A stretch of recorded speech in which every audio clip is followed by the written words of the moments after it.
Hi, I'm Connor Simmons. I'm a composer and double bassist. I'm originally from Bernie, Texas, which is a little town outside of San Antonio. Um, I currently live in New York, where I'm pursuing a master's degree in the performer composer program at the New School. Um, that's me.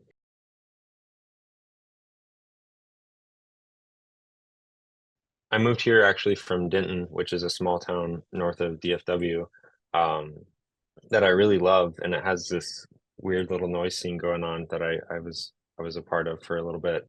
Coming to New York, it's like it's crazy the scale that that is here, that it's like in Denton it was like, okay, there's a show tonight, so I'll go to it.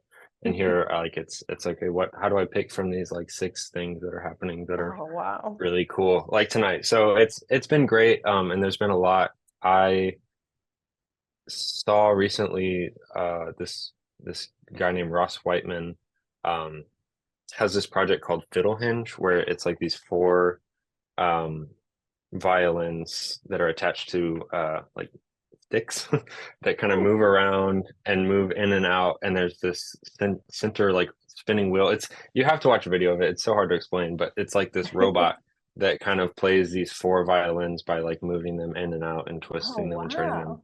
wow. um and that was really incredible. So yeah, that's the one that sticks out.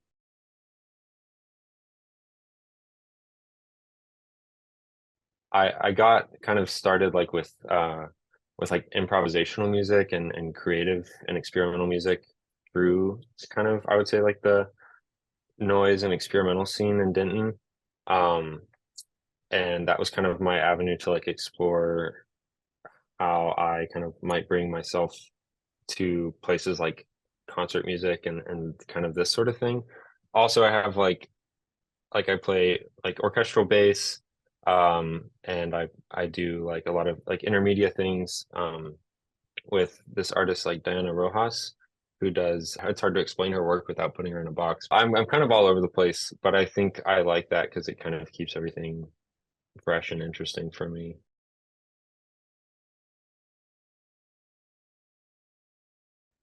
It's almost never like super intentional where I'm like, okay, I'm going to combine this interest and this thing and put them together in this way. I think it's kind of when I have so many things that I'm like going back and forth between and thinking about, that it's all kind of like floating around in my brain. And so it feels kind of natural or like intuitive to just be like, oh yeah, and I'll do this and this. And so things um kind of pull together kind of naturally, I think, just from like being just hanging out in so many different kinds of spaces.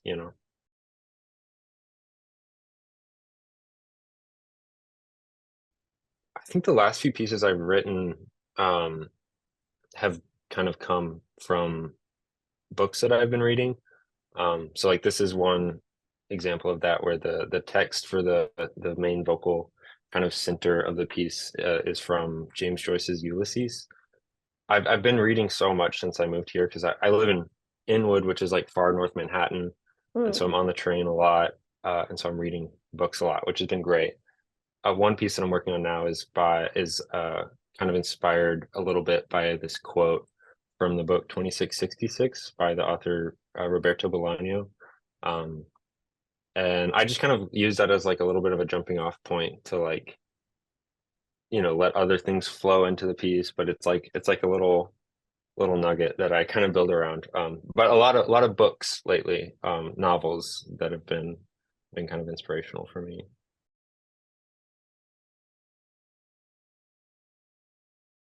It's this quote in the book that happens where, and it's been a while since I read it, so I maybe should fact check myself. But Molly, who's one of the kind of main characters in the book, is singing this song at a pub with like a pianist playing, and it's kind of this very, it's kind of cute. Like, you can like imagine like these like five Irish people in this pub, just like very drunk, like singing this song. It's like a nice little scene, but the quote is like this gorgeous kind of stream of words that goes in and out of like a concrete meaning, and like there's this like flow of sound in the words. As I was writing this piece, I was kind of thinking about like the voice and about like voice language, and how meaning is like stored and retrieved in sound, and like Ooh, where does that like break down. And so I was playing a lot with like changing vowel sounds and moving from consonants to vowels very slowly, finding where is the like breaking point of that, like where we lose kind of attachment to like more concrete like semantic meaning. This quote I think kind of embodies that a little bit, where it's like it is saying that basically the music was pretty, but it's also moving out of that into like these kind of free association of words, and like words based on like sound, um and like the relationship of sound and semantic meaning. And I thought that was cool. So I kind of used it in my piece.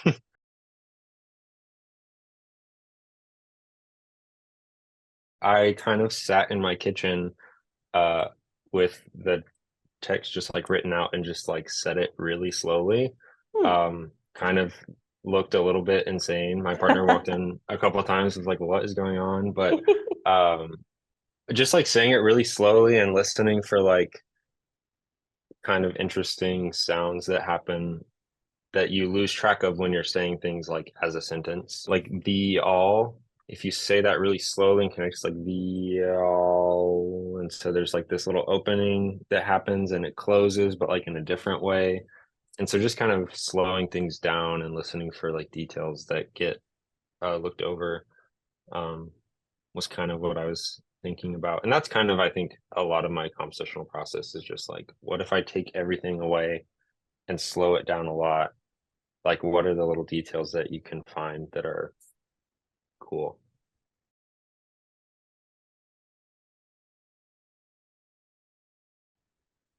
I think a piece that was like very um formative for me, like an undergrad, was Philip Glass's Einstein on the Beach, um, which is not a slow piece of music, but it is very like it has like a really tight economy of like material.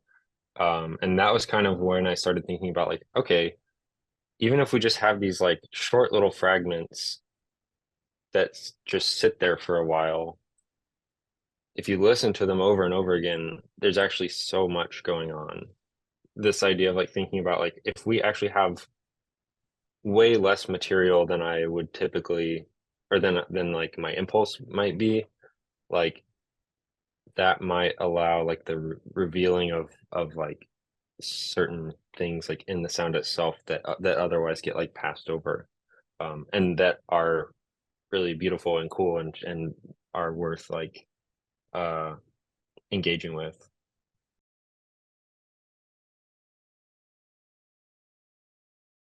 For a long time before I moved to New York, I kind of wasn't writing music in a sense, and I wasn't like making scores, and I was a lot of like playing duo or trio with friends, and just playing enough to where we got to a sense of like we know what this project is and how Hmm. it works and what we do. And so that was kind of how I was like forming pieces for a while. And this was one of the first times that I kind of dove back into like, okay, I'm gonna actually make a score and like have a plan that I can like communicate to other people. And so in doing that, I wanted to leave space still for um the people I'm playing with to like bring themselves to the piece. And I think finding that balance of like having some amount of direction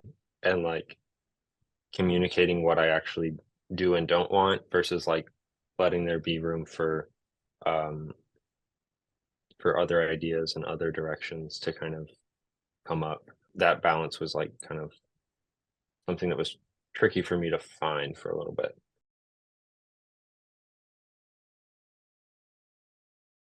Playing this piece and just playing in general with like friends that I'm really close to and whose like artistic vision I like trust and really find like compelling for my own interests, because there's a difference between like finding someone's artistic kind of thing as being good and also as being some part of something that you want to be a part of your own thing. Does that Mm, make sense?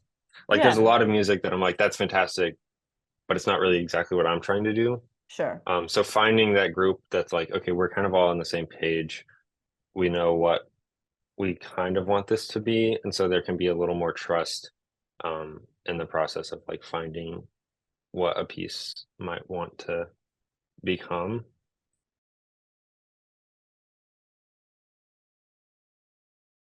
It's like my last summer before the second half of my master's degree. And so I'm kind of trying to just write a bunch of music to get ready for the kind of final recording and performance projects of my degree. Writing a lot of text scores for friends and like kind of playing with graphic scores a little bit and kind of just diving into writing a little bit more.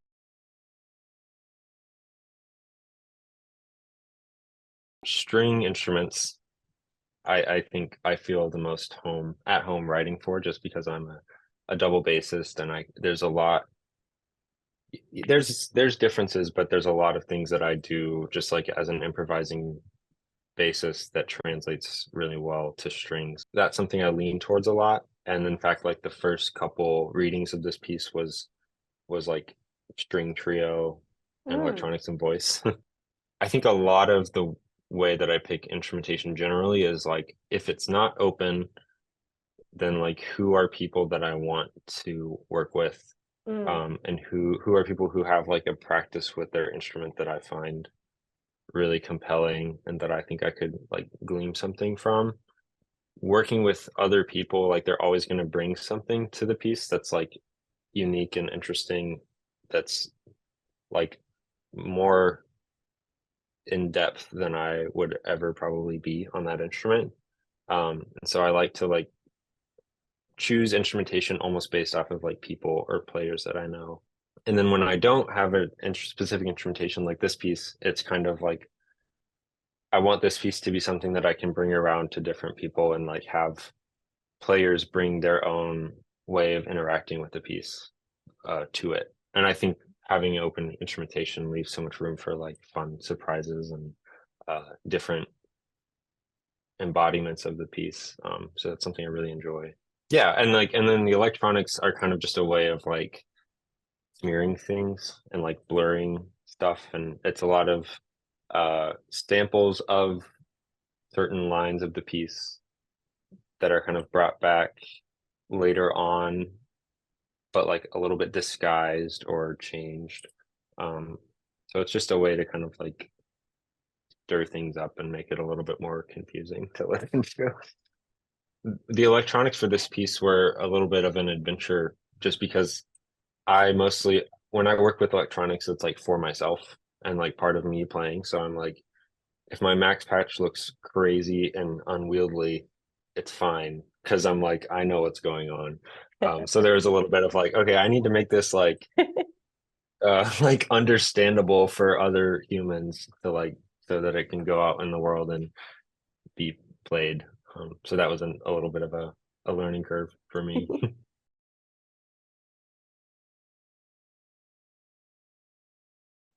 That's kind of how I do all my titles.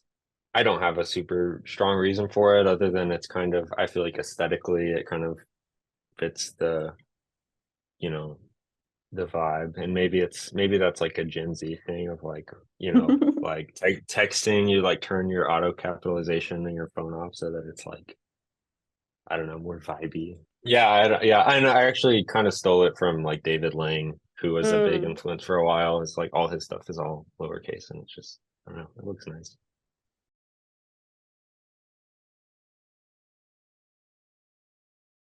It was kind of new at the time I wrote it, and I was kind of excited about it.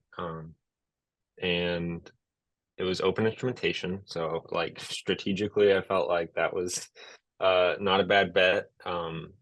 Because it could kind of be flexible in programming and all the like logistical things. But I also was kind of interested to see what would happen sending this off to someone that I don't know quite as intimately and like who I don't Mm. play with, and I kind of wanted to see how it might kind of fly like on its own.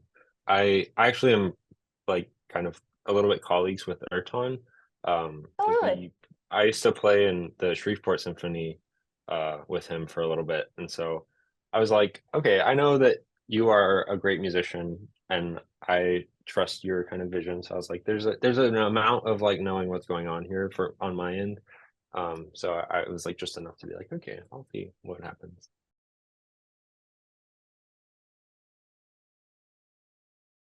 I think I feel like the piece was pretty successful in like creating a situation where like the aesthetics are clear and the kind of world that the piece lives in is like clearly defined, and Mm. it's kind of gives a space for improvisation without like asking too much of the musicians. So it's like play this, but it's not just being like, okay, make something up entirely from scratch.